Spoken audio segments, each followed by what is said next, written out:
안녕하세요. 해엄입니다. 그 명리를 공부하시는 거를 처음에 유튜브 찍을 때도 이렇게 몇 말씀 드린 게 있는데, 그런 말씀은 귀담아 들으신 분도 있고, 안 들으신 말도 있겠지만, 뭐 이렇게 가장 무서운 말이 이 말은 진짜다. 이 말은 사실이다. 거짓말이 아니다. 이렇게 본인들이, 저도 마찬가지고, 이렇게 본인들이 이렇게 말을 하는 게, 그게 진짜 사실인지 아닌지, 자기 말이 맞고, 상대방이 틀리고, 상대방 말이 맞고, 자기 말이 틀리고, 이런, 그런 뭐, 진실이다, 아니다라고 감히 말씀드릴 수는 없고, 제가 맨날 이렇게 반복적으로 말씀드리는 이유가, 명리를 한 20년 공부하면서 참 많은 분들도 만났지만, 제가 마지막으로 배운 곳이 이게 정석이라고 생각하고 그걸로 이제 마무리를 졌는데, 좀 간혹 단 한 분이라도 유튜브로 공부하시는 분도 있고 책을 사다 공부하시는 분도 있고 여러 형태가 있는데, 저는 이 말씀을 꼭 드리고 싶어요. 이거 명리 한번 이렇게 뛰어들면은 나오기 쉽지 않고, 정답, 세상에 정답이 어디 있습니까? 고서는 많이 있는데 그 고서대로 통변하는 것도 쉽지 않고, 봤다 한들 쉬운 건 아니고, 뭐 포기한다는 뜻은 아니고, 제가 이렇게 이제 말씀 길게 안 할게요. 제가 이거예요. 그 많은 과목이 얼마나 많은가. 이건 진짜 준하입니다, 준하. 그래도 제가 가끔씩 올려드리는 거는 이렇게 이제 이게 지도가 있다면은, 제가 항상 그래요. 제가 개인 수업하면서 이 명리가 이 여러 이렇게 학문이 있는데, 이게 맞다 안 맞다는 알 수는 없는 거고, 저도 지금 제가 왜 제 말이 맞다고 생각하냐면은, 제 스승님한테 이제 공부를 하고 깨달은 게 있고, 궁리를 했을 때 맞는 부분도 있고, 그래서 맞다고 한 거지, 이게 맞다 맞다는 제가 감히 말씀드릴 수는 없어요.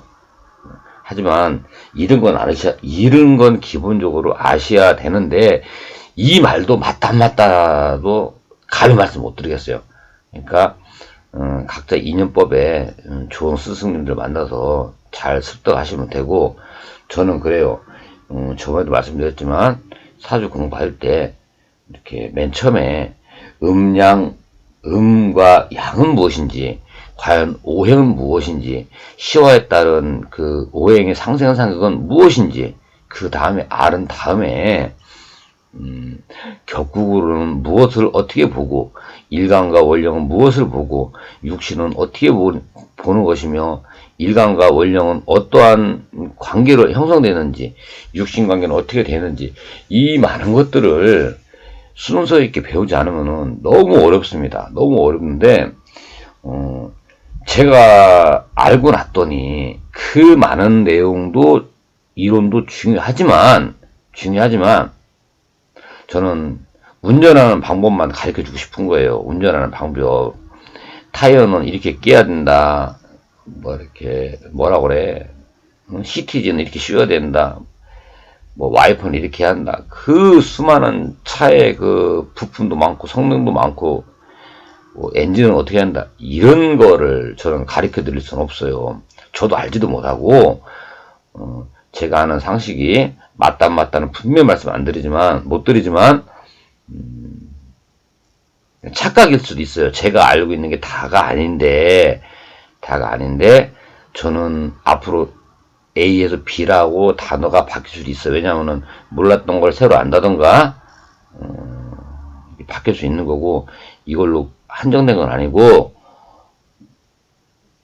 다시 정리하자면은, 음양오행, 격국, 육신, 뭐 한난조수, 금환순행, 이 수많은 것들을 다 해야 되는데, 유튜브로 10년, 20년을 뒤집어도 알 수는 없는 거고요. 알 수 없습니다. 알 수는 없고, 여기저기 다 이렇게 공부를 하시고, 제가 이렇게 유튜브를 잠깐 더 이렇게 올려드리는 이유는, 돌다 보시면은, 누구 말이 맞는지, 나중에 상담해 보시면 맞는지, 그때 평가해 주시고, 지금은,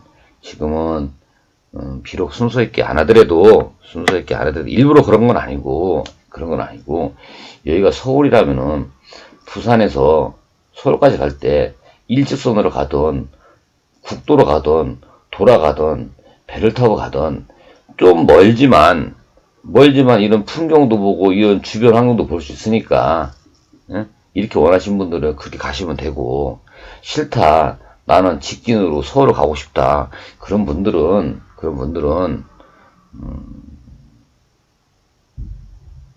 개인 레슨 받지 않는 이상 아마 어려울 것 같아요.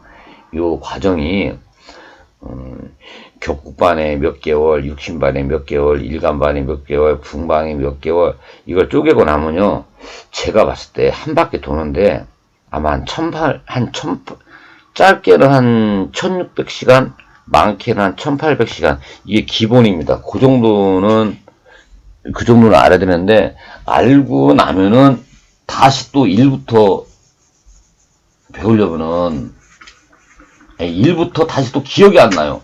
언제 그런 얘기를 했냐, 기억이 안 나. 이렇단 말이에요. 왜냐면은 이 학문이 맨날 똑같은 학문이 아니기 때문에, 들은 얘기 또 듣고 귀에 달아야 돼요.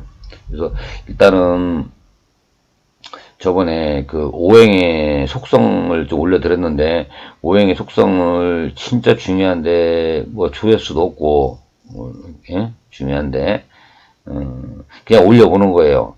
그냥 올려서 필요하신 분들은 이렇게 섭렵하시면 되고, 필요 없으신 분들은 그냥 빨빨 넘기시면 되는데, 제가 가히 말씀드리지만, 아마 3년에서 5년, 한 10년 공부하신 분들은 제가 이렇게 가끔씩 이렇게 올려드리는 거에 저런 것까지 올려도 되나 하고 의에 놀라시는 분도 있을 테고, 뭐 알고 있는 건 뭘 올리냐 하시는 분도 있을 테고, 저번에 그 오행의 속성도 올려드렸는데, 바로 전에 그 육신의 속성을 올렸더니 조회수가 49회나 되더라고요. 그러면은 10%만 잡아도 분명히 4분은 보셨을 거란 말이에요. 이 4분을 위해서 좀 이어가겠습니다. 나머지 분들은 그냥 넘기시면 되고, 이렇게 좀 제가 설명해 드릴 수 있는 거는 좀 설명도 해드려가면서 이렇게 할 테니까 한번 보시기 바랍니다. 다들 아시는 내용이겠지만, 오늘은 저번엔 제 1장을 말씀드렸습니다. 1장을 말씀드렸고, 저번에 뭐 뒤죽박죽 그렇게 설명을 드렸지만, 제가 오행의 속성도 말씀드렸고, 양의 속성이라든가 양화가 무엇인지, 음수가 무엇인지, 조습의 속성은 무엇인지, 그렇게 하고 함기란 무엇인가, 토기란 무엇인가, 이걸 설명을 분명히 해드렸습니다. 이거를 유튜브를 검색하시면은 분명히 말씀드렸고, 형기의 속성도 말씀드렸고, 간목이나 을목, 경금이나 신금도 말씀드렸습니다. 지금까지 말씀드린 것이 무진장 아주 중요한 얘기인데, 여러분들은 그냥 넘어갔을 줄로 알고 있습니다. 음양에는 배합이 있는데, 오행의 상생과 상극은 음양이 배합이 되어야 만물이 생장속매를 통하여 제 모습을 갖추는 것이고 제대로 쓸 수 있는 것입니다. 음양은 형체는 감추었으나 한단 조습으로 나타나고 있고, 오행은 형체를 띄웠으나 형체 없는 음양이 용도를 정하게 되는 거예요. 용도에 맞는 만물의 모습은 음양이 배합이 돼야 되는 거예요. 우선 음양과 오행의 순환 방법에 대해서 이렇게 설명을 드리면은, 순환 배합이라는 게 있어요. 생장, 성멸이 있는데 생에는 신, 개, 갑에 기토가 배합이 돼야 되고 신, 갑, 병에도 기토가 배합이 되는 것입니다. 장에는 계을, 병이 있는데 무토가 배합이 돼야 되고 을, 병, 경이 있는데 그것도 무토가 배합이 돼야 됩니다. 성에는 을정, 경이 있는데 기토가 배합이 돼야 되고 정경, 임에도 기토가 배합이 되어야 합니다. 멸에도 정, 신, 임이 있고 신, 임, 갑이 있는데 무토가 배합이 되어야 합니다. 이러한 배합을 먼저 알아야지만이 명리를 이해하는 데 큰 도움이 됩니다. 예를 들어서 한습한 계절에 개수, 병화는 갑목을 낳는 근과도 같습니다. 병화, 개수, 병화는 갑목을 낳고 순환 배합이 있는데 순환 배합입니다. 중요한 거는 개수, 병화는 갑목이고 병화, 개수는 을목입니다. 그리고 정화, 임수는 경금이고 정화, 임수는 신금입니다.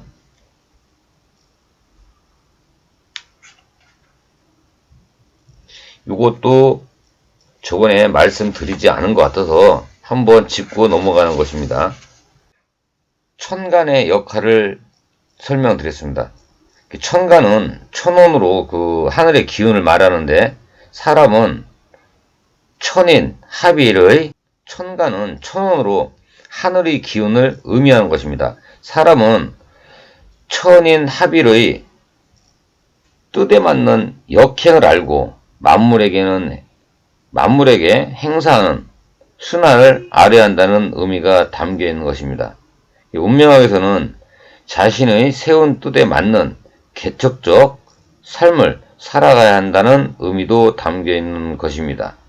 뜻을 실천하기 위해서는 지지의 동정에 따라 만물의 행사에 관여하여 계획을 실천하며 지장 간의 인간관계에서 어떻게 책임을 다하는 것이 천간의 역할을 말하는 것입니다.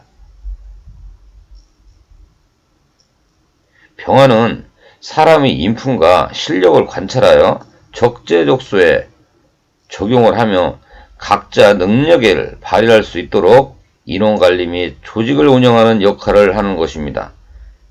지도력과 소통력을 겸비하여 역할을 수행할 수도 있습니다. 인원관리는 합당한 임무에 따라 적용시키며 소통은 누구에게나 평등하게 대해야 한다는 것입니다. 지도력은 상하 관계와 실력의 격차에 차이는 두지만 차별은 하지 말아야 합니다. 사람의 태도가 매우 중요한 부분이므로 조직의 분위기를 해치는 태도불량 행위를 절대 하지 말아야 합니다. 그런 사람들을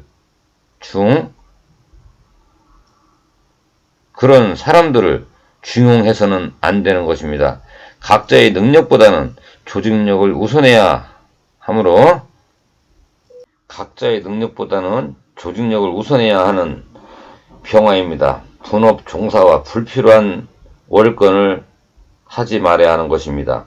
선의 경쟁과 상대의 직무를 존중하는 습관이야말로 가장 튼튼한 조직이 되며 추앙받는 조직 관리자가 될 수 있는 것입니다. 병화는 사람을 쓸 줄 아는 지도자가 되기 위해서는 조직의 목적을 명시해야 자신의 목적도 확실하며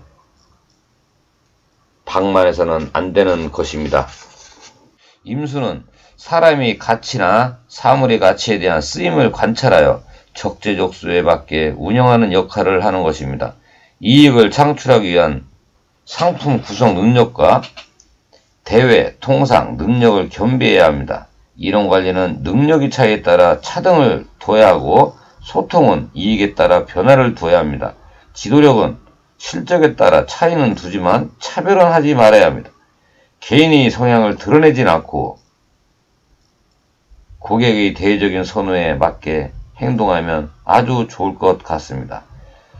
상대는 환경의 변화에 맞게 자신을 구성해야 한다는 의미입니다. 반대로 자신에게 맞게 생활하는 태도는 버려야 한다는 것입니다. 개수는 인간의 본질을 중요시 여겨서 행복한 삶을 유도하는 길잡이와 같습니다.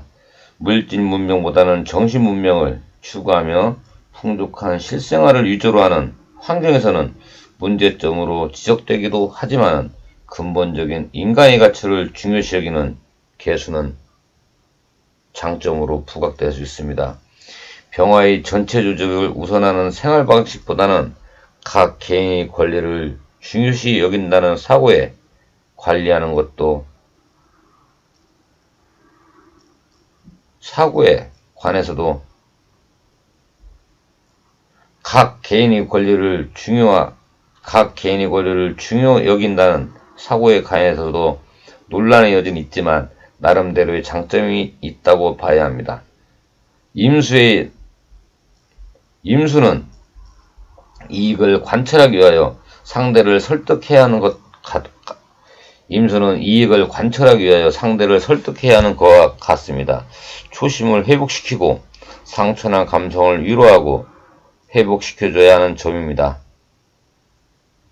개수는 각 개인별 자질을 중요시 여기는 것이며 사회문화의 발전 과정에서 인간의 윤리와 도덕을 중요시 여겨왔기 때문입니다. 자기 정체성의 본질을 알고 자기 투자를 통하여 자기 개발을 전념해야 하는 것입니다. 항상 중인귀생하는 마음으로 세상에서 가장 귀한 것이 인간임을 명심해야 합니다. 계속 이걸 듣다 보면 무슨 말을 하는지를 모릅니다. 지금 설명해 드리는 거는 천간의 병화 임수, 개수 정화, 간목 경금, 을목 신금에 대해서 설명을 드리는 겁니다. 이런 특성을 알은 후에 훗날 요 단어를 가지고 조합을 해서 통변하는 겁니다. 아주 중요한 내용이니까 필요하신 분들은 습득하시기 바랍니다. 사람 간에는 정을 내는 대화가 필요하고 개인적으로는 말과를 통한 실력을 배양해야 됩니다. 조직활동에서는 교육과 기획 그리고 정책, 운영 프로그램에 개발되는 상품 구성을 해야 하는 역할을 하는 것입니다. 개수가 하지 말아야 하는 것이 있다면 준비력이 너무 지나쳐서 불안증이 생기고 감성이 지나쳐서 감정이 생기는 정신적 동의 현상을 일으켜서는 절대 안 됩니다. 자기 일을 잘 들여다보고 자기가 누구인지 발견하고 자기를 위로하며 남을 위로하는 삶을 살아야 하는 것입니다.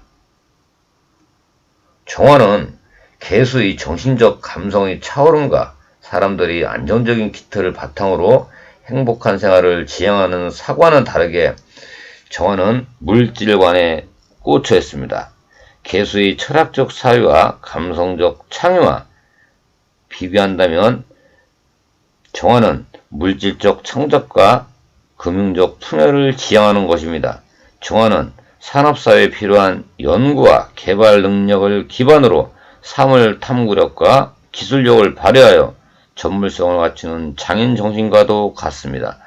육체와 사물을 활용하는 애체능 분야에 탁월하며 의식주 생활에 필요한 각종 기술 분야의 산업 분야의 생산 분야의 기업이나 가정의 경제활동에 필요한 금융 분업에 탁월한 재능을 보이고 있는 것입니다. 정화가 사물의 본질을 바탕으로 재능을 만들어 간다면 개수는 사람의 본질을 바탕으로 재능을 만들어 가야 한다고 볼 수 있습니다. 다시 개수와 정화는 개수는 생각하는 감각을 활용하는 재주가 있는 것이며 정화는 보고 듣고 만져보는 감각을 활용하는 재주가 있는 것입니다. 정화의 재능은 문명 발전에 아주 큰 공을 세우는 것입니다. 지금 이걸 들어보신 분들은 저하고 같이 이렇게 동문이라든가 저와 같은 이렇게 스승님을 갔다면은 이 내용은 충분히 이해할 것이며 지금 제가 설명해 드리는 자료는 제목이 무엇인지 여러분도 충분히 아실 겁니다. 저도 복습 차원에서 제가 유튜브를 찍고 저도 유튜브 찍은 내용을 듣고 공부하고 있습니다. 그 정도로 복습도 하고 반복된 훈련을 해야지만이 명리는 습득할 수 있는 것입니다. 정화는 동양적 색채를 중요시 여기는 고정관념에서 벗어나 서양적 생활 방식을 해가는 과학문명 방식을 선호하게 되는 것입니다. 개수의 전통을 고수하는 전 근대적 사고와 차이를 보이는 미래에서 현대를 찾는 사고는 물질 문명의 발전을 이루는 초석이 될 수 있습니다. 결국에 정화는 동양적 색채를 중요시 여기는 고정관념에서 벗어나 서양적 생활 방식에 해당하는 과학 문명 방식을 선호하는 것입니다. 간목과 경금에 대해서도 잠깐 설명드리겠습니다.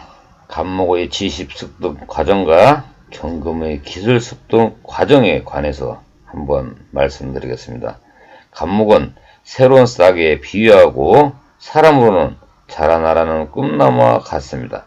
자신을 바로 세우기 위해서는 개수에 딛고 일어서야지만이 됩니다. 꿈나무를 세워주려면 병어로서 가르쳐야 합니다. 하지만 병어라 말씀드리지 않겠습니다. 간목은 수로서 딛고 일어서고 화로서 가르쳐야 합니다. 간목은 교육을 받아야 하는 것이고 교습을 해야 하는 것입니다. 자기 개발이 필요하며 타인도 개발을 시켜줘야 하는 것입니다. 역할을 수행하기 위해서는 스스로가 생각하고 스스로 행동하지 못하니 수화의 배합이 이루어져야 동량지계가 됩니다. 개수 병화의 배합의 교육이라고 하며 정화 임수의 배합을 훈련이라고 하는 것은 배합의 어울림에 따라 달라지는 역할이 생겨나기 때문입니다. 무토의 배합을 물건으로 바로 세우는 건축이라고 하며 기토의 배합을 사람을 바로 세우는 건립이라고도 합니다.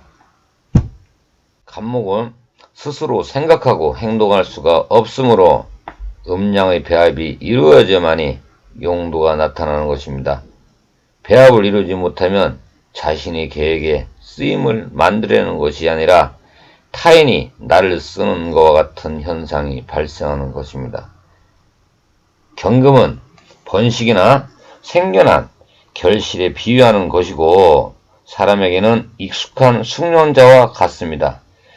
자신을 견고한 숙련자로 만들기 위해서는 화로 훈련을 받아야 하는 것입니다. 정경임입니다. 훗날 말씀드리겠지만 화로서 훈련을 받아야 하며 전문가를 양성시키기 위해서는 수로서 훈련을 시켜야 하는 것입니다. 경금은 훈련을 받아야 하며 훈련을 시켜야 합니다.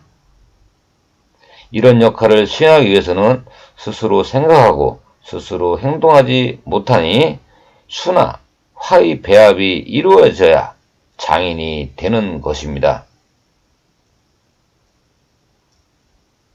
결국 목과 금은 수화가 없으면 아무것도 할 수가 없습니다. 개수병화의 배합을 단련이라고도 하며 정화임수의 배합을 재련이라고도 하는 것입니다. 무토의 배합을 건물을 세우는 축성이라고 말하는 것이며 기토의 배합은 제품을 바로 세우는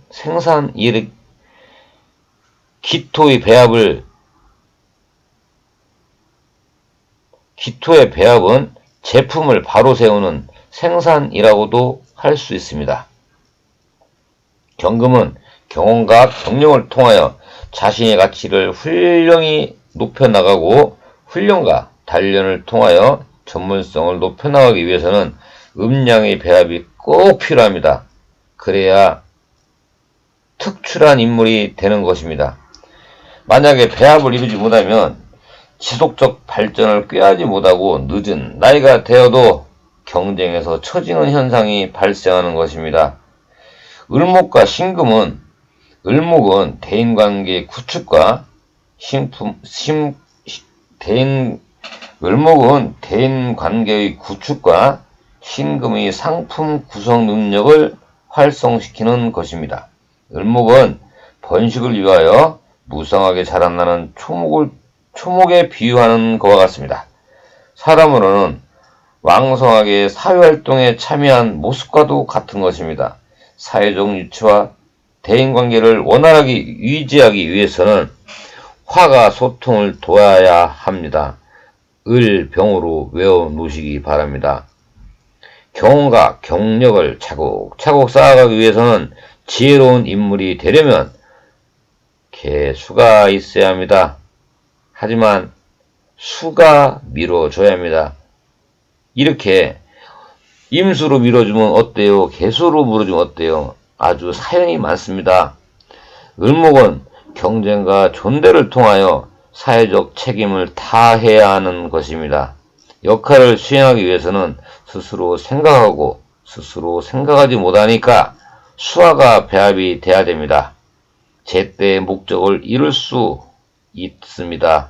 개수 병화의 배합은 성장이라고도 말하며 정화임수의 배합을 교류라고도 말하는 것입니다. 무토의 배합을 조직에 바로 세우는 정책이라고도 말하며 기토의 배합은 어긋남을 바로 세우는 치유라기도 하는 환경인식과도 같은 역할을 하기 때문입니다. 을목은 스스로 생각하고 행동할 수가 없으므로 음양의 배합이 꼭 이루어져야 합니다. 수화의 배합과 무기토의 인식을 이루지 못한다면 자신의 계획에 쓰임 만들어내는 것이 아니라 타의 나를 쓰는 것과 같은 현상이 발생하는 것입니다. 마지막으로 신금입니다. 신금은 신임이라고 외워두세요. 신계도 외워놓으세요. 신금은 결실을 이룬 종자에 비유하나 사람으로는 가치가 완성된 것이라 말할 수 있습니다. 완성은 결과값이 크고 작다를 의미하는 것이 아니라 각자 개인이 운명에 맞는 값어치를 말하는 것입니다. 사회적 가치를 인정받고 교류를 통하여 위치를 조명하기 위해서는 수화가 필요합니다. 변화하는 사회에 새로운 적응력을 높여나가기 위해서는 화가 있어야 합니다. 제때의 목적을 이룰 수 있으려면 정화임수의 배합을 하여야 합니다. 이것을 일명 통상이라고도 말합니다. 개수 병화의 배합을 수원이라고도 합니다. 무토의 배합은 거래로는 바로 세우는 경영이라고도 하고, 기토의 배합은 어긋남을 바로 세우는 재활이라고도 하는 것입니다. 신금은 스스로 생각하고 행동할 수 없으니 음양의 배합이 이루어져야 합니다. 이렇듯 수화의 배합이 얼마나 중요한지 여러분들은 확실하게 인식을 하셔야 됩니다. 만약 수화의 배합과 무기토의 배합이 인식을 이루지 못한다면 자신이 계획에 쓰임을 쓰는 것이 아니고 타인이 나를 쓰는 것입니다. 본인이 직접 쓰임을 당하는 것이 좋은지, 내가 쓰임을 아는 것이 좋은지, 나쁘다, 좋다는 논할 수 없는 것입니다. 다음 시간에는 지지의 역할을 설명드리겠습니다. 감사합니다.